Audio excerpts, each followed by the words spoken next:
Hey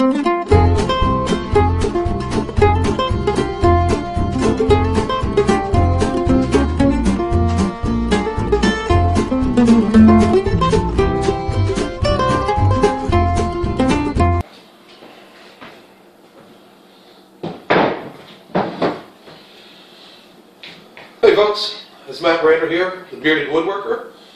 This week is the 2015 Kitchen Utensil Challenge.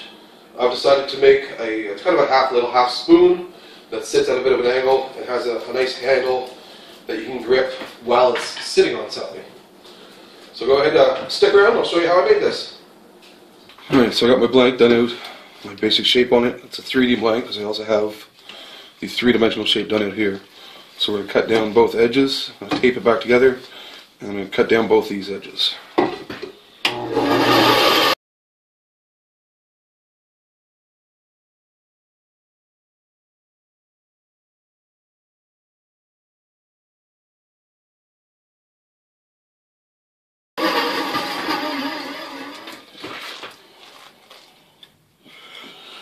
Same deal, I'm going to come and do a full wrap of tape on it now to make sure it doesn't fall apart on me, so I have stability. Okay, after having a little fight with the tape, I got it glued back, or taped back together. So I already have these two cuts done, around it this way, and I'm going to go back and make this cut here, and then this cut here. And hopefully, most of this will be done.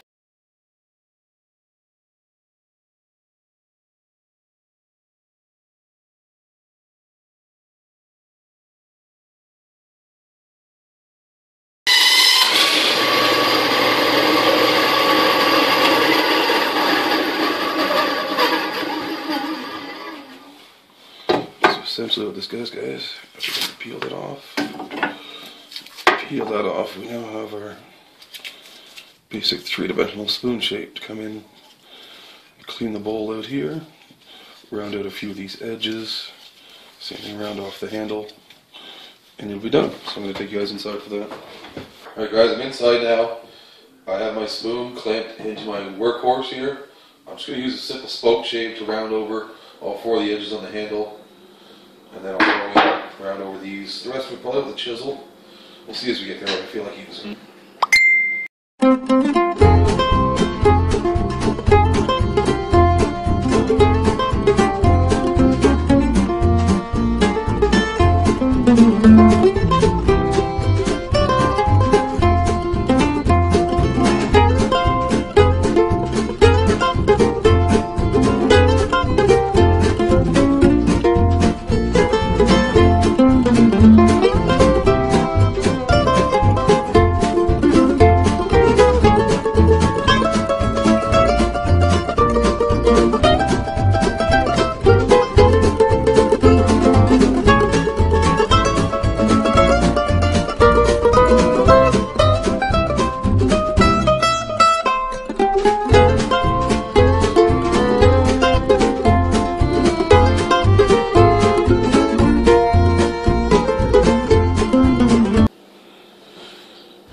See, it's really rounded out there. And for my spoke shave that I'm using, it's not a straight, it is a rounded spoke shave. So it makes it much easier to do this sort of work. Now, on the next step, I'm going to come in.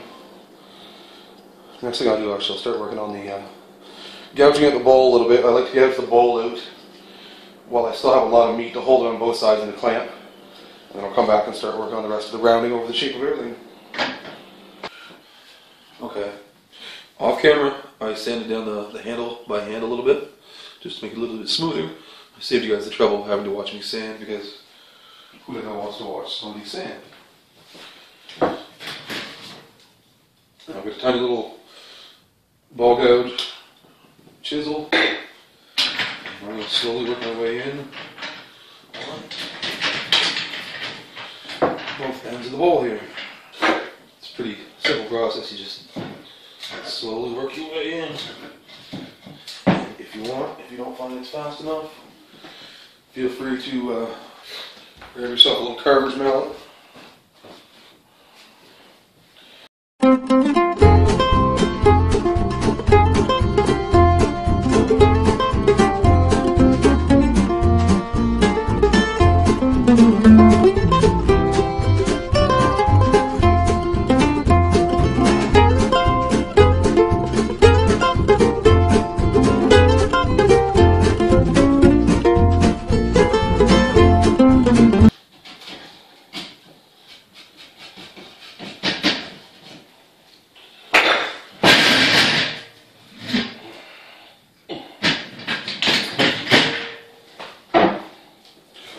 Hey guys, so that's the inside of the bowl now, looks like.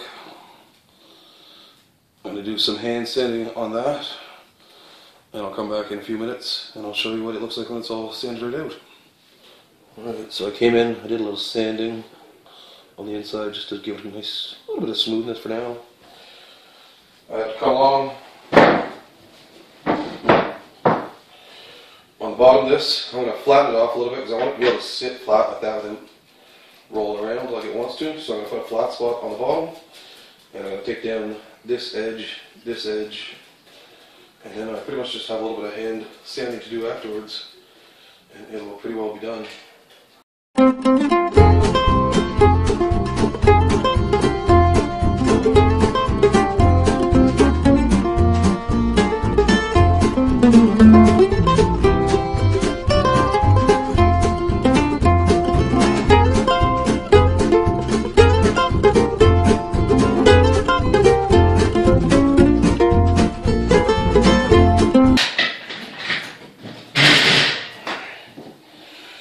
There we go. See, the top side is smooth, the back side is now rounded. I'm going to give that a quick hand sand over, clean up the neck a little bit, and we'll see where it goes from there. Okay, so as I say, I did a little bit of just sanding, smoothing on the back, put the rest of the flat spot on it. Now the last thing to do, the whole thing, is to put a nice beeswax mineral oil finish on it. This stuff here was given to me by Jason McGinn. If you haven't already seen him, he has a spot on his channel where he shows you how to make this stuff. So go over to McGinn's Woodshop on YouTube, and you can find out how to make some beeswax cake for yourself. Now you can use gloves when putting this on if you want. You don't have to. It's not like there's anything in there that's really going to harm you. And I like to take a nice, general, liberal amount of it and just start wiping it in.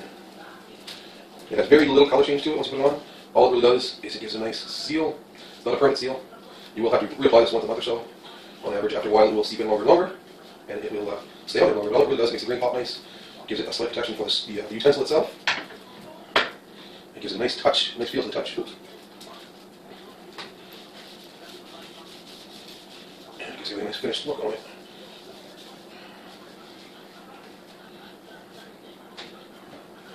So let's move it. It's the final step to making your own ladle spoon by hand. So if you want to have a good look at what it looks like in the end.